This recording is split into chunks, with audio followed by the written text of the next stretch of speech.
Hello കൂട്ടുകാരെ, നമ്മൾ ഇന്ന് ചാപ്റ്റർ 6 സൊല്യൂഷൻസ് ലൈനുകളാണ് പഠിക്കുന്നത്. നമ്മൾ ഇന്ന് സോലുബിലിറ്റി ലയത്വത്തെ പറ്റിയാണ് പഠിക്കുന്നത്. അപ്പോൾ ഒരു നിശ്ചിത താപനിലയിൽ വ്യത്യസ്തമായ പദാർത്ഥങ്ങൾ ഡിഫറെൻ്റ് ആയിട്ടുള്ള സബ്സ്റ്റൻസ് ഒരേ ലായകത്തിൽ ഡിസോൾവ് ചെയ്യുന്നത് ഒരുപോലെ ആയിരിക്കും, ലയിക്കുന്നത് ഒരുപോലെ ആയിരിക്കും? അല്ല, ഒരിക്കലും അങ്ങനെ ആയിരിക്കത്തില്ല അത് ലയിക്കുന്നത്. നമുക്കൊരു എക്സ്പെരിമെൻറ്റിലൂടെ ഇത് നോക്കാം. 2 ബീക്കറിലായിട്ട് 50 ml ജലം വാട്ടർ എടുക്കുക. സെപ്പറേറ്റ് ഡിഷുകളിലായിട്ട് 100 ഗ്രാം വെച്ച് നല്ലപോലെ പൊടിച്ച കോമൺ സാൾട്ട് കറിയുപ്പും സോഡിയം ബൈകാർബണേറ്റ് NaHCO3 2 ഡിഷുകളിലായിട്ട് എടുക്കുക. എന്നിട്ട് ഒരു ബീക്കർ ഫസ്റ്റ് ബീക്കറിലേക്ക് നമ്മൾ കോമൺ സാൾട്ട് ആഡ് ചെയ്ത് സാച്ചുറേറ്റഡ് സൊല്യൂഷൻ പൂരിത ലൈനി ആവുന്നത് വരെ കോമൺ സാൾട്ട് ആഡ് ചെയ്തുകൊണ്ടിരിക്കുക. സാച്ചുറേറ്റഡ് ലൈനി ആകുമ്പോൾ അത് സ്റ്റോപ്പ് ചെയ്യുക. രണ്ടാമത്തെ ബീക്കറിലേക്കും same process, sodium bicarbonate add ചെയ്ത് എല്ലാം നമ്മൾ കുറേശ്ശെ മാത്രം ആഡ് ചെയ്ത് നല്ലപോലെ ഇളക്കുകയും വേണം. നല്ലപോലെ ഇളക്കി സ്ലോലി ആയിട്ട് നമ്മൾ ആഡ് ചെയ്ത് നല്ലപോലെ സ്റ്റിർ ചെയ്ത് നമ്മൾ സോഡിയം ബൈകാർബണേറ്റിൻ്റെ ആഡ് ചെയ്യുന്ന ബീക്കറും സാച്ചുറേറ്റഡ് സൊല്യൂഷൻ പൂരിത ലൈനി ആവുന്നവരെ നമ്മൾ അത് ആഡ് ചെയ്തുകൊണ്ടിരിക്കുക. എന്നിട്ട് സാച്ചുറേറ്റഡ് സൊല്യൂഷൻ പൂരിത ലൈനി ആയ ശേഷം നമ്മുടെ ഡിഷിലെ സാൾട്ട് ബാക്കി എത്ര ഉണ്ടെന്ന എമൗണ്ട് നമ്മൾ കാൽക്കുലേറ്റ് ചെയ്യുക. 100 ഗ്രാമിൽ നിന്ന് ബാക്കി ഡിഷിലുള്ള എമൗണ്ടും കൂടെ നമുക്ക് മൈനസ് ചെയ്യുമ്പോൾ എത്ര എമൗണ്ട് ഉണ്ട് ബാക്കിയെന്ന് നമുക്ക് കണ്ടുപിടിക്കാൻ സാധിക്കും. Did this two solute dissolve to the same extent? രണ്ടും ഒരേ അളവിലാണോ ലയിച്ചു ചേർന്നത്? ഒരിക്കലുമല്ല. അപ്പോൾ നമുക്ക് നിരീക്ഷിച്ച് കഴിഞ്ഞാൽ മനസ്സിലാക്കുന്നത് രണ്ടിലും ഒരേ അളവിലല്ല നമ്മൾ ആഡ് ചെയ്ത കോമൺ സാൾട്ടും സോഡിയം ബൈകാർബണേറ്റും ലയിച്ചു ചേർന്നത്. അപ്പോൾ ഇവിടെ സോല്യൂബിലിറ്റി, ഒരു സബ്സ്റ്റൻസിൻ്റെ ലയത്വത്തെ, സോല്യൂബിലിറ്റിയെ വാട്ടറിൽ ഡിപ്പെൻഡ് ചെയ്ത, ജലത്തിൽ ആശ്രയിച്ച ഫാറ്റ് എന്ന് പറയുന്നത് നമ്മൾ ആഡ് ചെയ്ത കെമിക്കൽ പദാർത്ഥങ്ങളുടെ അല്ലെങ്കിൽ ആഡ് ചെയ്ത സബ്സ്റ്റൻസിൻ്റെ കെമിക്കൽ നേച്ചർ, രാസ സ്വഭാവമാണ്. നമ്മൾ കോമൺ സാൾട്ടാണ് കൂടുതലായിട്ട് ഇവിടെ അളവിൽ ചേർത്തത്. അതാണ് കൂടുതലായി വാട്ടറിൽ ലയിച്ച് ചേർന്നത്. കമ്പയർ ടു സോഡിയം ബൈകാർബണേറ്റ് വെച്ച് നോക്കുമ്പോൾ സോഡിയം ബൈകാർബണേറ്റ് വളരെ കുറച്ച് മാത്രം ആഡ് ചെയ്താണ് അത് പൂരിത ലൈനി അല്ലെങ്കിൽ സാച്ചുറേറ്റഡ് സൊല്യൂഷൻ ആയത്. പക്ഷേ കോമൺ സാൾട്ട് സോഡിയം ബൈകാർബണേറ്റേക്കാൾ കൂടുതൽ അളവിൽ നമ്മൾ ഡിസോൾവ് ചെയ്യിപ്പിച്ചാണ് നമ്മൾ ആ സൊല്യൂഷൻ ലൈനി പൂരിതം അല്ലെങ്കിൽ സാച്ചുറേറ്റഡ് സൊല്യൂഷൻ ആക്കി മാറ്റിയത്. എന്നാൽ സോഡിയം ബൈകാർബണേറ്റ് സാച്ചുറേഷൻ ആകുവാൻ വളരെ ചെറിയ എമൗണ്ട് മാത്രം മതി. അപ്പോൾ ഇത് amount of solute in grams required to saturate 100 gram of a solvent at a given temperature is the solubility of the solute in that solvent. ഒരു നിശ്ചിത താപനിലയിൽ 100 ഗ്രാം ലായകത്തെ പൂരിതമാക്കാൻ ആവശ്യമായ ലീനത്തിൻ്റെ ഗ്രാമിലുള്ള അളവാണ് ആ ലീനത്തിൻ്റെ ലയത്വം എന്ന് പറയുന്നത്. അപ്പോൾ ഒരു നിശ്ചിത താപനിലയിൽ നമുക്ക് 100 ഗ്രാം സോൾവൻ്റ് ലായകമാണ്, അതിൽ എത്രമാത്രം നമ്മുടെ ലീനം സൊല്യൂട്ട് അലിഞ്ഞു ചേരുന്നു, അതാണ് നമ്മൾ സൊല്യൂട്ടിൻ്റെ ലീനത്തിൻ്റെ സോലുബിലിറ്റി അല്ലെങ്കിൽ ലയത്വം എന്ന് പറയുന്നത്. അപ്പോൾ ഇവിടെ സബ്സ്റ്റൻസിൻ്റെ സ്വഭാവം, പദാർത്ഥത്തിൻ്റെ സ്വഭാവം എന്ത് ഡിപ്പെൻഡ് ചെയ്യുന്നുണ്ട്? ലയത്വത്തെ, സോലുബിലിറ്റിയെ ആശ്രയിക്കുന്നുണ്ട് അല്ലേ? കാരണം സോഡിയം ബൈകാർബണേറ്റ് എടുക്കുമ്പോൾ അത് വളരെ കുറച്ച് അളവിൽ മാത്രം നമ്മൾ ആഡ് ചെയ്ത് ലയിപ്പിച്ചാൽ മതിയാവും. പക്ഷേ സാച്ചുറേറ്റഡ് സൊല്യൂഷൻ ആവാൻ കറിയുപ്പ് എന്ത് വേണമായിരുന്നു? കുറേ സോഡിയം ബൈകാർബണേറ്റേക്കാൾ അധികം നമുക്ക് ആഡ് ചെയ്ത് സാച്ചുറേറ്റഡ് സൊല്യൂഷൻ ആക്കേണ്ടി വന്നിരുന്നു.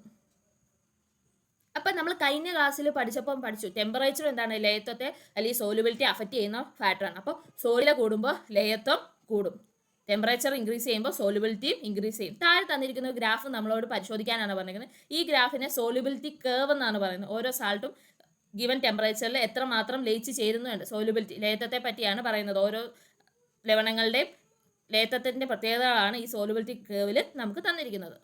ചില ലവണങ്ങളുടെ ജലത്തിലുള്ള വാട്ടറിലുള്ള ലയത്വം സോലുബിലിറ്റിയും അതുപോലെ തന്നെ ടെമ്പറേച്ചർ താപനിലയും ഡിപ്പെൻഡ് ചെയ്യുന്ന ഒരു ഗ്രാഫാണ് നമുക്ക് മുകളിൽ തന്നിരിക്കുന്നത്. അപ്പോൾ അത് നോക്കിയാൽ നമുക്ക് എങ്ങനെയാണ് ഓരോ സാൾട്ടിലും ഓരോ ലവണങ്ങളിലും ലയത്വം ടെമ്പറേച്ചറിനനുസരിച്ച് എങ്ങനെയാണ് നമുക്ക് മനസ്സിലാക്കാൻ സാധിക്കും. അപ്പോൾ താപനില കൂടുമ്പോൾ ലയത്വത്തിൽ പൊതുവെ ഉണ്ടാകുന്ന മാറ്റം എന്താണ്? What is A change that generally occurs in the solubility that rice in temperature? അപ്പോൾ നമുക്ക് എന്താ കാണാൻ സാധിക്കുന്നത്? ടെമ്പറേച്ചർ കൂടുന്നതനുസരിച്ച് എന്താണ് ലയത്വം അല്ലെങ്കിൽ സോലുബിലിറ്റിയും കൂടുന്നു. Generally solubility of more salt increases with rice in temperature. അപ്പോൾ എന്ത് സംഭവിക്കുന്നു? കൂടുന്നു. 2, താപനില കൂടുമ്പോൾ ലയത്വം കുറയുന്ന പദാർത്ഥം ഏത്? അപ്പോൾ താപനില ടെമ്പറേച്ചർ കൂടുന്നതനുസരിച്ച് സോലുബിലിറ്റി ലയത്വം കുറയുന്നത് ആർക്കാണ്? കാൽഷ്യം സൾഫേറ്റിനാണ് ലയത്വം സോലുബിലിറ്റി കുറയുന്നത്. 3, 30 ഡിഗ്രി സെൽഷ്യസ് ലയത്വം ഏറ്റവും കൂടുതൽ ഏതിനാണ്? Which substance show maximum solubility at 30 degree Celsius? അപ്പോൾ 30 ഡിഗ്രി എന്ന് പറയുമ്പോൾ ഇവിടാണ്. ഈ ഡിഗ്രി സെൽഷ്യസിൽ ഏറ്റവും കൂടുതൽ ലയത്വം സോലുബിലിറ്റി ആരാണ് കാണിക്കുന്നത്? പൊട്ടാഷ്യം നൈട്രേറ്റ് ആണ്. KNO3 ആണ് 30 ഡിഗ്രി സെൽഷ്യസിൽ ഏറ്റവും കൂടുതൽ ലയത്വം ഹൈ സോലുബിലിറ്റി കാണിക്കുന്നത്. What is the peculiarity of in the solubility of sodium chloride compared to other salts? മറ്റു ലവണങ്ങളെ അപേക്ഷിച്ച് സോഡിയം ക്ലോറൈഡിൻ്റെ ലയത്വത്തിനുള്ള പ്രത്യേകത എന്താണ്? നോക്കുക, സോഡിയം ക്ലോറൈഡിൻ്റെ ലൈന് ഗ്രാഫിൽ എങ്ങനെയാണെന്ന് നോക്കൂ.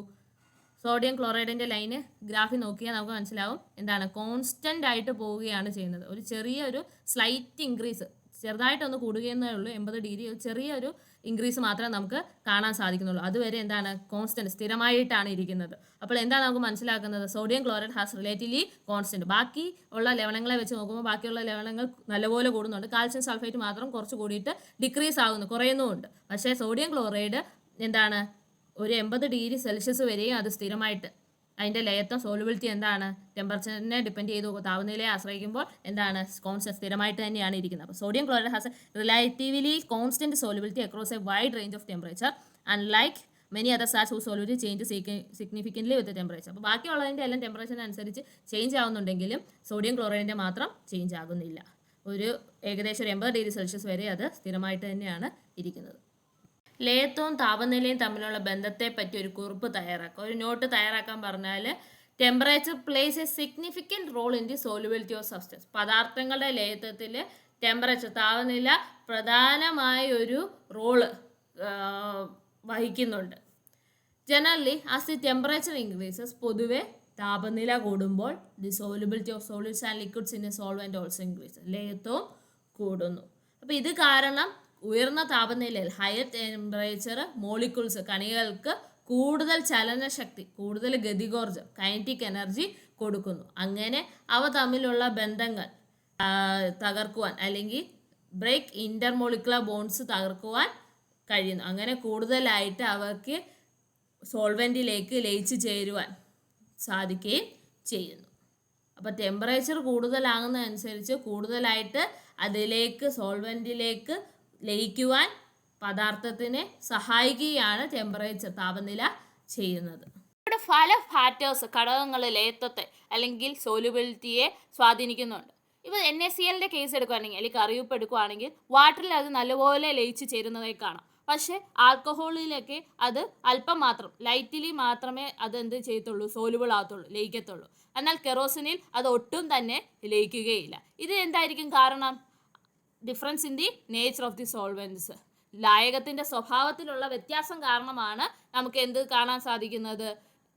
NaCl ഓരോ ലായകത്തിലും സോൾവെൻറ്റിലും ലയിക്കുന്നതിൻ്റെ സ്വഭാവം വ്യത്യസ്തപ്പെട്ടായിട്ട് നമുക്ക് കാണാൻ സാധിക്കും. ഇനി കാർബൺ ഡയോക്സൈഡ് വാട്ടറിലും കുറച്ച് മാത്രമേ അത് ലയിക്കുകയുള്ളൂ. നമ്മൾ സോഡ വെള്ളമൊക്കെ വാങ്ങിക്കാറുണ്ട്. നമ്മൾ സോഡയുടെ കുപ്പി തുറക്കുമ്പോൾ തന്നെ പെട്ടെന്ന് കാർബൺ ഡയോക്സൈഡ് അതിൽ നിന്നൊരു പതഞ്ഞു തൂകുന്ന രീതിയിൽ പോകുന്നതായിട്ട് നമുക്ക് കാണാൻ സാധിച്ചിട്ടുണ്ടല്ലേ. കാരണം എന്താണ്? എങ്ങനെയാണ് സോഡ വാട്ടർ ഉണ്ടാക്കുന്നത്? വാട്ടറിലേക്ക് കാർബൺ ഡയോക്സൈഡിനെ നല്ല മർദ്ദം കൊടുത്ത്, ഉയർന്ന മർദ്ദം, ഹൈ പ്രഷർ കൊടുത്താണ് ഡിസോൾവ് ചെയ്യിപ്പിക്കുന്നത്. അങ്ങനെയാണ് സോഡ വെള്ളം അല്ലെങ്കിൽ സോഡ വാട്ടർ മേക്ക് ചെയ്യുന്നത്, പ്രിപ്പയർ ചെയ്യുന്നത്. അപ്പോൾ ഇവിടെ ഏത് ഘടകമാണ് ലയത്വത്തെ അല്ലെങ്കിൽ സോലുബിലിറ്റിയെ സ്വാധീനിച്ചത്? പ്രഷറാണ് അല്ലേ. മർദ്ദം കൊടുത്താണ് നമ്മൾ വാട്ടറിലേക്ക് കാർബൺ ഡയോക്സൈഡിനെ ഡിസോൾവ് ലയിപ്പിച്ചത്. അപ്പോൾ ഇതുവരെ നടത്തിയ പരീക്ഷണത്തിലൂടെ നമ്മൾ നിരീക്ഷിച്ചത് എന്താണ്? പല ഫാക്ടേഴ്സ്, പല ഘടകങ്ങൾ സോലുബിലിറ്റിയെ അഫക്റ്റ് ചെയ്യുന്നുണ്ട്, സ്വാധീനിക്കുന്നുണ്ട്. ലീനത്തിൻ്റെ സ്വഭാവം, നേച്ചർ ഓഫ് സൊല്യൂട്ട്, പ്രഷർ, മർദ്ദം, പാർട്ടിക്കിൾ സൈസ്, കണികളുടെ വലുപ്പം, അതുപോലെ തന്നെ നേച്ചർ ഓഫ് സോൾവെൻറ്റ്സ്, ലായകത്തിൻ്റെ സ്വഭാവം. ഇത്രയും ഘടകങ്ങൾ നമ്മുടെ സോലുബിലിറ്റി അല്ലെങ്കിൽ ലയത്വത്തെ സ്വാധീനിക്കുന്ന ഘടകങ്ങളാണെന്ന് നമുക്ക് മനസ്സിലാക്കുവാൻ സാധിച്ചു. Note the given solubility curve of Glauber salt Na2SO4 10H2O. Find out the characteristics of the solubility of global salt that differentiate it from other salt. Global സാൾട്ടിൻ്റെ ലയത്വ കർവ് നൽകിയിരിക്കുന്നത് ശ്രദ്ധിക്കൂ. മറ്റ് ലവണങ്ങളിൽ നിന്ന് വ്യത്യസ്തമായി ഗ്ലോബൽ സാൾട്ടിൻ്റെ ലയത്വത്തിലുള്ള പ്രത്യേകതകൾ കണ്ടെത്തുക. അപ്പോൾ ഈ ഗ്രാഫ് നോക്കുമ്പോൾ നമുക്ക് മെയിനായിട്ട് 2 കാര്യങ്ങൾ മനസ്സിലാകുന്നുണ്ട്. നമ്മുടെ ടെമ്പറേച്ചർ 0 ഡിഗ്രി സെൽഷ്യസിൽ നിന്ന് കൂടി 32.4 ഡിഗ്രി സെൽഷ്യസ് ആവുന്ന വരെ നമ്മുടെ സോലുബിലിറ്റി, ഈ ലവണത്തിൻ്റെ സോലുബിലിറ്റി ഇൻക്രീസ് ചെയ്താണ് പോകുന്നത്. അത് കഴിഞ്ഞ് 32.4 ഡിഗ്രി സെൽഷ്യസ് കഴിയുമ്പോൾ അതിൻ്റെ താപനില കുറഞ്ഞു വരുന്നതായിട്ട്, ഡിക്രീസ് ചെയ്യുന്നതായിട്ട് നമുക്ക് കാണാൻ സാധിക്കും. നമ്മൾ പഠിച്ചു മിക്ക സാൾട്ടുകൾക്കും ടെമ്പറേച്ചർ കൂടുന്നതനുസരിച്ച് ലയത്വം, സോലുബിലിറ്റി കൂടുകയാണ് ചെയ്യുന്നത്. പക്ഷേ ഗ്ലോബൽ സാൾട്ടിന്, ഗ്ലോബൽ ലവണത്തിന് 32.4 ഡിഗ്രി സെൽഷ്യസ് വരെ ലയത്വം, സോലുബിലിറ്റി കൂടുകയും അതിനുശേഷം കുറഞ്ഞു വരുന്ന, ഡിക്രീസ് ചെയ്യുന്നതായിട്ടുമാണ് കാണാൻ സാധിക്കുന്നത്. രണ്ടാമതായി നമുക്കിത് കാണാൻ സാധിക്കും ലയത്വം 49.7 ഗ്രാം ആണ് 32.4 ഡിഗ്രി സെൽഷ്യസ് ആവുമ്പോൾ ലയിച്ച് ചേരുന്നത്. അപ്പോൾ 100 ഗ്രാം ജലത്തിൽ 32.4 ഡിഗ്രി സെൽഷ്യസിൽ 49.7 ഗ്രാം ഗ്ലോബൽ സാൾട്ട് അല്ലെങ്കിൽ ഗ്ലോബസ് ലവണം ആ ജലത്തിലേക്ക് ലയിച്ച് ചേരുന്നതായിട്ട് നമുക്ക് കാണാൻ സാധിക്കും. അതിനുശേഷം അതിൻ്റെ ലയത്വം കുറയുകയും ചെയ്യുന്നു. ഇപ്പം ഇവിടെ മാക്സിമം സോലുബിലിറ്റി ഗ്ലോബൽ സാൾട്ടിന് ഉള്ളത് 32.4 ഡിഗ്രി സെൽഷ്യസിലും അതിൽ 49.7 ഗ്രാം ഗ്ലോബസ് ലവണവുമാണ് ലയിച്ച് ചേരുന്നത്. ട്രൂ സൊല്യൂഷൻ, യഥാർത്ഥ ലായനി, സസ്പെൻഷൻ, ഇവയെ പറ്റിയാണ് നമ്മൾ ഇനി പഠിക്കുന്നത്. Are solutions formed when substance are mixed together? പദാർത്ഥങ്ങൾ പരസ്പരം കലർത്തിയാൽ ലായനികൾ ഉണ്ടാകുമോ?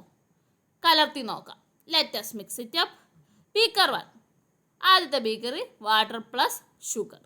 Beaker 2 water plus chalk powder. ഒരു ബീക്കറിൽ വെള്ളവും പഞ്ചസാരയും, രണ്ടാമത്തെ ബീക്കറിൽ വെള്ളവും ചോക്ക് പൊടിയും എടുക്കാം. Stir the contents in both the beakers well and observe. രണ്ട് ബീക്കറിലും നല്ലപോലെ ഘടകങ്ങളെ, കണ്ണാത്തുള്ള കണ്ടൻസിനെ നല്ലപോലെ ഇളക്കി ഇതിന് ശേഷം നിരീക്ഷിക്കുക. In which of these beakers are the particles visible? കണങ്ങളെ കാണാൻ കഴിയുന്നത് ഏത് ബീക്കറിലാണ്?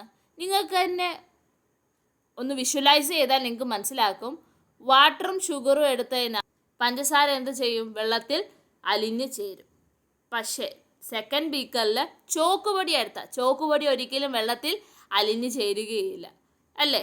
അതുകൊണ്ട് ഏത് ബീക്കറിലെ കണികളെ ആയിരിക്കും, പാർട്ടിക്കിൾസിനെയാണ് നമുക്ക് നമ്മുടെ കണ്ണുകൾ കൊണ്ട് കാണാൻ സാധിക്കുന്നത്? സെക്കൻഡ് ബീക്കറിലെ ചോക്കുപൊടിയും വെള്ളം എടുത്ത സെക്കൻഡ് ബീക്കറിലെ പാർട്ടിക്കിൾസിനെയാണ്, കണികളെയാണ് നമുക്ക് കാണുവാൻ സാധിക്കുന്നത്.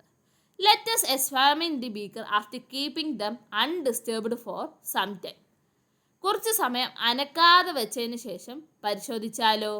കണങ്ങൾ അടിഞ്ഞത് ഏത് ബീക്കറിലാണ്? In which of these beakers did the particles settle down? നമ്മൾ അനക്കാതെ കുറച്ച് നേരം വെച്ച ശേഷം ഏത് ബീക്കറിലായിരിക്കും നമ്മുടെ കണികൾ, പാർട്ടിക്കിൾസ് അടിഞ്ഞിരിക്കുന്നത് നമുക്ക് കാണാൻ സാധിക്കുന്നത്?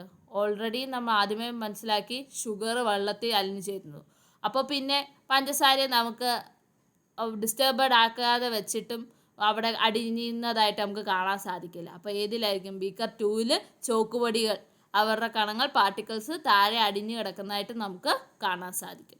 Stir the mixtures in both the beakers well and pass an intense beam of light through the sides of the beaker.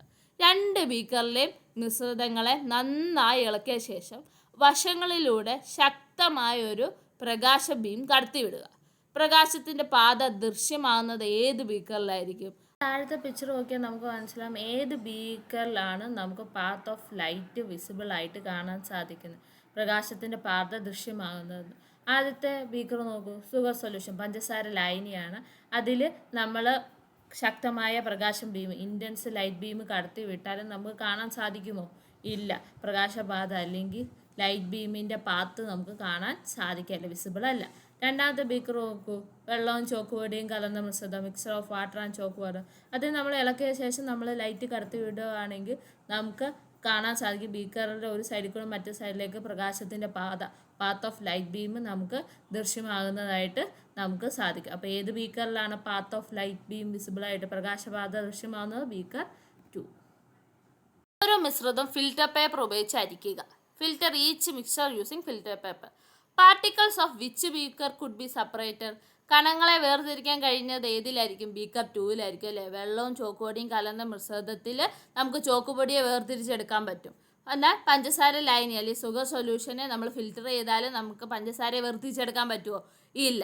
The mixture of sugar and water is A true solution. വെള്ളവും പഞ്ചസാരയും ചേർന്ന മിശ്രിതം ഒരു യഥാർത്ഥ ലായനിയാണ്. ഇവയെ നമ്മൾ എന്തെന്ന് വിളിക്കും? ഏകാത്മക മിശ്രിതം, ഹോമോജീനിയസ് മിക്സ്ചർ എന്ന് പറയും. കാരണം എന്താണ്? It has uniform composition through out the mixture. ഈ മിശ്രിതത്തിന് എന്താണ്? എല്ലാ ഭാഗത്തും ഒരേ അനുപാതമായിരിക്കും, എല്ലാ ഭാഗത്തും ഒരേ ഗുണം, ഒരേ പ്രോപ്പർട്ടി ആയിരിക്കും കാണിക്കുന്നത്. എന്നാൽ the mixture of chalk powder and water is known as a suspension. ചോക്കുപൊടിയും വെള്ളത്തിൽ കലർത്തിയ മിശ്രിതം സസ്പെൻഷൻ എന്ന പേരിലാണ് അറിയപ്പെടുന്നത്. കാരണം ഇവ എന്താണ്? ഹെട്രോജീനിയസ് മിക്സ്ചറാണ്. ചോക്കുപൊടി നമ്മൾ വെള്ളത്തിൽ കലർത്തിയ മിശ്രിതം എന്ന് പറയുന്നത് ഒരു ഹെട്രോജീനിയസ് മിക്സ്ചറാണ്, ഭിന്നാത്മക മിശ്രിതമാണ്. ഇതിന് ഹെട്രോജീനിയസ് മിക്സ്ചർ അല്ലെങ്കിൽ ഭിന്നാത്മക മിശ്രിതം എന്ന് പറഞ്ഞാൽ അവയ്ക്ക് യൂണിഫോം കോമ്പോസിഷൻ ആയിരിക്കത്തില്ല ആ മിശ്രിതത്തിൽ മുഴുവനായിട്ടും. If the components in a mixture are not disturbed uniformly, it is known as heterogeneous mixture.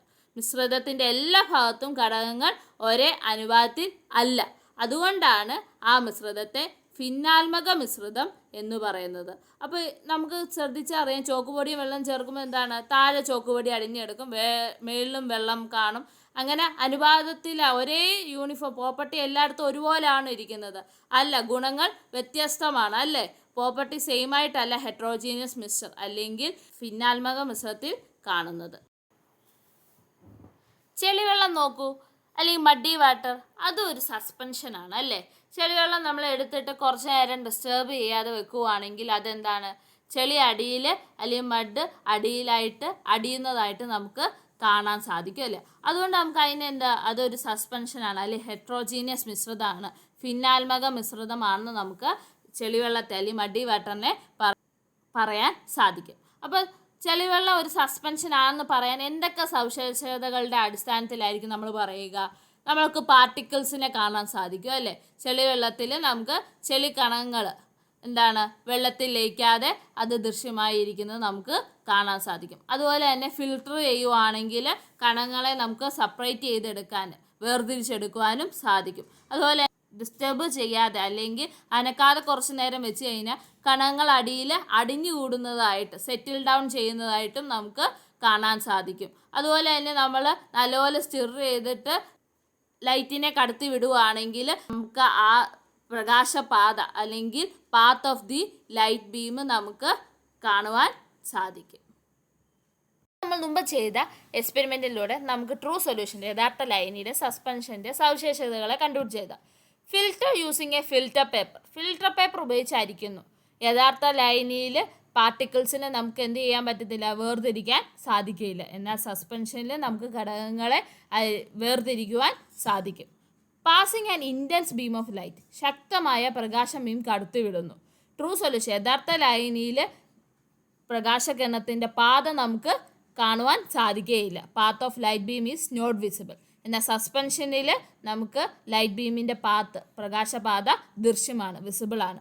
Keeping it undisturbed, അപ്പോൾ ട്രൂ സൊല്യൂഷനിൽ നമുക്ക് എന്താ, പാർട്ടിക്കിൾസ് സെറ്റിൽ ഡൗൺ ചെയ്യുകയില്ല, പാർട്ടിക്കിൾസ് അടിയത്തില്ല. എന്നാൽ സസ്പെൻഷനിൽ പാർട്ടിക്കിൾസ് അടിയും, particles settle down. Here what may be the reason for the difference in observation? Is it due to the difference in the size of the solute particles? ഇവിടെ നിരീക്ഷണങ്ങളിലുള്ള വ്യത്യാസത്തിന് കാരണം എന്തായിരിക്കും? ലീനത്തിൻ്റെ കണികളുടെ വലിപ്പ വ്യത്യാസമായിരിക്കില്ലേ? The size of the solute particles is very small in a true solution. നമ്മൾ യഥാർത്ഥ ലൈനിൽ നോക്കിയപ്പോൾ ലീനത്തിൻ്റെ കണങ്ങളുടെ വലിപ്പം എന്ന് പറയുന്നത് എന്താണ്, വളരെ കുറവാണ്, വളരെ ചെറുതാണ്. They cannot be seen with a naked I or ഇവൻ എ മൈക്രോസ്കോപ്പ്. അത് നമുക്ക് നമ്മുടെ കണ്ണുകൊണ്ടോ ഒരു സൂക്ഷ്മദർശിനി ഉപയോഗിച്ചു പോലുമോ അവയെ കാണുവാൻ സാധിക്കുകയില്ല. As the particles are very minute they cannot scatter A beam of light. Particles വളരെ തീരെ ചെറിയ കണങ്ങളാണെങ്കിൽ അവയ്ക്ക് പ്രകാശത്തെ വിസരിപ്പിക്കാൻ കഴിയുകയില്ല, ലൈറ്റിനെ സ്കാറ്റർ ചെയ്യിപ്പിക്കാൻ, വിസരിപ്പിക്കുവാൻ സാധിക്കുകയില്ല. Hence the path of light beam is not visible. അതുകൊണ്ട് നമുക്ക് പ്രകാശപാത, ലൈറ്റ് ബീമിൻ്റെ പാത്ത് നമുക്ക് ദൃശ്യമാകുകയില്ല, വിസിബിൾ ആകുകയില്ല. In the case of suspension, സസ്പെൻഷൻ്റെ കേസിലാണെങ്കിൽ സൊല്യൂട്ട് പാർട്ടിക്കിൾസ് എല്ലാം ലാർജ് ആയിരുന്നു, വലുതായിരുന്നു, നമ്മുടെ കണ്ണുകൾ കൊണ്ട് തന്നെ നമുക്ക് കാണാൻ സാധിക്കും. അവ എന്തിനു സഹായിക്കുന്നു? ലൈറ്റിനെ സ്കാറ്റർ ചെയ്യിപ്പിക്കാൻ, വിസരിപ്പിക്കാൻ സഹായിക്കുന്നു. അതുപോലെ തന്നെ അവർ പെട്ടെന്ന് തന്നെ സെറ്റിൽ ഡൗണും ചെയ്യുന്നുണ്ട്, അടിയുന്നുമുണ്ട്. ഡ്യൂ ടു ഗ്രാവിറ്റി കാരണം അവർ താഴേക്ക് അടിയുകയും ചെയ്യുന്നുണ്ട്. Thus we can filter this, നമുക്ക് അവയെ ഫിൽറ്റർ വേർതിരിച്ചെടുക്കുവാനും സാധിക്കുകയുണ്ട്. യഥാർത്ഥ ലൈനിലും സസ്പെൻഷൻ ലൈനിലും നമുക്ക് മനസ്സിലാക്കപ്പെടുന്ന ഒരു കാര്യം എന്ന് വെച്ചാൽ, യഥാർത്ഥ ലൈനിൽ കണങ്ങൾ വളരെ ചെറുതാണ്, നമ്മുടെ കണ്ണുകൾ കൊണ്ടോ സൂക്ഷ്മദർശിനികൾ കൊണ്ടോ നമുക്ക് കാണാൻ സാധിക്കാത്തത് കൊണ്ട് തന്നെ അതിനകത്ത് ലൈറ്റ് സ്കാറ്റർ ചെയ്യുന്നില്ല. കണങ്ങൾ ചെറുതായതിനാൽ അവിടെ എന്താണ് കണങ്ങൾക്ക് വിസരിപ്പിക്കുവാനും സാധിക്കുന്നില്ല. അതുകൊണ്ട് നമുക്ക് പ്രകാശപാത ലൈറ്റ് ബീമിൻ്റെ പാത്ത് കാണുവാൻ സാധിക്കില്ല. സസ്പെൻഷനിലാണെങ്കിൽ അവിടെ ലാർജ് പാർട്ടിക്കിൾസ് ആണ്, വലിയ കണങ്ങളാണ് കാണാൻ സാധിക്കുക. അത് നമ്മുടെ കണ്ണുകൊണ്ട് നമുക്ക് കാണാൻ സാധിക്കും. അതുകൊണ്ട് തന്നെ ലൈറ്റിന് സ്കാറ്റർ ചെയ്യാൻ വിസരിക്കുവാൻ സാധിക്കുകയും നമുക്ക് പാത്ത് ഓഫ് ലൈറ്റ് ബീം നമുക്ക് കാണുവാനും സാധിക്കും. അപ്പം നിങ്ങൾക്ക് ഇത്രയും മനസ്സിലായെന്ന് വിശ്വസിക്കുന്നു. താങ്ക്